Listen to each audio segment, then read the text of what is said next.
गर्मी का तोड़ 25 वाला गिलास 15 रुपए में, 25 वाला गिलास 15 रुपए में। जी हाँ, ये आप समझ रहे होंगे कि शायद कोई बाबा लाल शरबत बेच रहे हैं, मर्क और गर्मी के में लोगों की खिदमत कर रहे हैं मुनासिब कीमत पर। ही ऐसा हर केस नहीं है। ये है मंगो पीर टाउन, और मंगो पीर टाउन के अफसरान भी अमली खिदमत में मसरूफ़ हैं।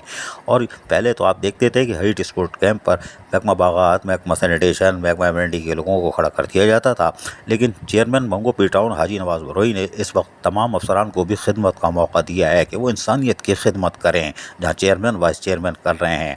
अब मंगो पीर टाउन के अफसरान भी लाल वाला शरबत भिगो रहे हैं, यानी और ख़ुद भी पी सकते हैं और पी भी रहे होंगे, इसलिए कि सेहत तंदुरुस्ती का राज भी बाबा का नज़र आ रहा है। लेकिन बहरहाल चेयरमैन मंगो पीर टाउन हाजी नवाज बरोई ने मंगो पीर टाउन में लगाए गए हीट स्ट्रोक कैंप का जहाँ खुद भी दौरा किया, वहीं पर लोगों की खिदमत की, यानी कि उनको ठंडे मशरूबात और ठंडे पानी ORS की सहूलत फराहम की।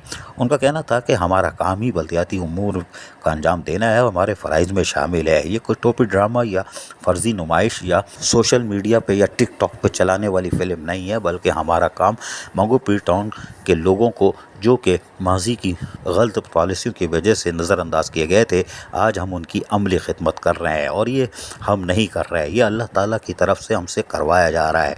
हम तो सिर्फ खिलौने हैं। अगर अल्लाह ताला की ज़ात नहीं चाहे तो हम किसी को एक गिलास पानी क्या पिलाएंगे, हम तो ख़ुद उठ के नहीं पी सकते। लेकिन हम खिदमत सिर्फ अल्लाह की को राज़ी करने के लिए कर रहे हैं, ताकि अहलियान मंगो पीर टाउन में जो माजी की फैली हुई एहसास महरूमी थी, उसको ख़त्म कर सकें कि मंगो पीर टाउन भी शहर के दीगर इलाकों के मद्दे मुकाबिल खड़ा है और ख़िदमत के जज्बे से। उन्होंने कहा कि हीट स्ट्रोक कैंप हफ्ते तक तो महकमा मौसमियात की पेशन गोई है, लेकिन हमारी कोशिश होगी जब तक गर्म मौसम है हम लोगों की खिदमत करते रहें। अजीज़ आरिफ, KBS बल्दियाती न्यूज़ कराची। ऐसी ही खूबसूरत वीडियोस फ्यूचर में हासिल करने के लिए रेड बटन पर क्लिक करके और बेल आइकॉन को प्रेस करके हम सबके सब्सक्राइबर बनना मत भूलिए।